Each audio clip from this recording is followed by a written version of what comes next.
বিশ্বজুড়ে বেড়েছে মারণাস্ত্রের লাগামহীন ব্যবহার, যুদ্ধ সংখ্যা তার ভূরাজনৈতিক অস্থিরতায় জর্জরিত। 2025 সালে বৈশ্বিক সামরিক ব্যয় পৌঁছেছে $2,887 বিলিয়ন, যা আগের বছরের তুলনায় 2.9% বেশি।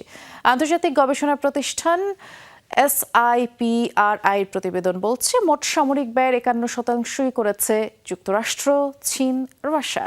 তালিকার শীর্ষ 5-এর বাকি দুই দেশ জার্মানি ও ভারত, এবং আগের বছরের তুলনায় 14% ব্যয় বেড়েছে ইউরোপের। এশিয়া ও ওশেনিয়া অঞ্চলে ব্যয় বৃদ্ধির হার 8%-এর বেশি।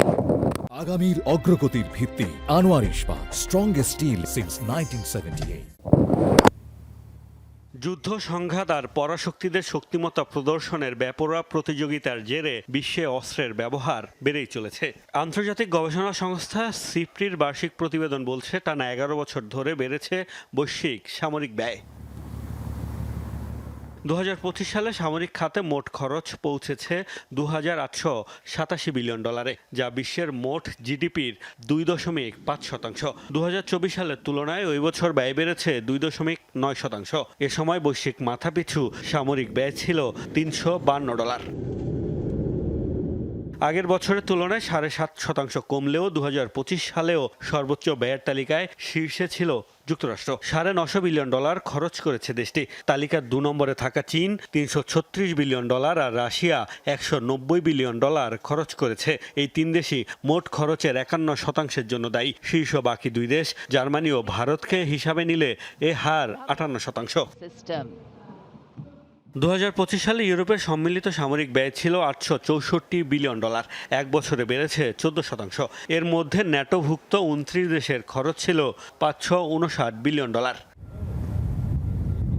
যুদ্ধ সংঘাতে জর্জরিত হলেও মধ্যপ্রাচ্যে গত বছর সামরিক ব্যয় বেড়েছে মাত্র 0.1%। এই অঞ্চলের মোট খরচা ছিল $218 বিলিয়ন। গাজায় আগ্রাসন বন্ধ হওয়ায় 2025 সালে সামরিক খাতে খরচ প্রায় 5% কমিয়েছে ইসরায়েল। এ সময় $48.3 বিলিয়ন ব্যয় করেছে তারা। একই সময়ে 5.6% কমে ইরানের ব্যয় দাঁড়িয়েছে $7.4 বিলিয়ন। যদিও দেশটির খরচের প্রকৃত সংখ্যা আরও অনেক বেশি বলে ধারণা বিশ্লেষক। শীর্ষ 10-এ থাকা মধ্যপ্রাচ্যের একমাত্র দেশ সৌদি আরব। গত বছর 7%-এর বেশি খরচ বেড়েছে তুরস্কের, যা পৌঁছেছে $30 বিলিয়ন। এশিয়া ও ওশেনিয়া অঞ্চলের দেশগুলো সম্মিলিতভাবে গত বছর ব্যয় করেছে $681 বিলিয়ন। শীর্ষ 5-এ থাকা এই অঞ্চলের দুই দেশ চীন ও ভারতের গত বছর সামরিক ব্যয় বেড়েছে উল্লেখযোগ্য হারে। 31 নম্বরে থাকা পাকিস্তান খরচ বাড়িয়েছে 11%। এছাড়া আফ্রিকা মহাদেশের দেশগুলো গত বছর সমরাস্ত্রের পেছনে ব্যয় করেছে $58.2 বিলিয়ন, যা আগের বছরের তুলনায় 8.5% বেশি। মোস্তফা মাহমুদ, যমুনা নিউজ।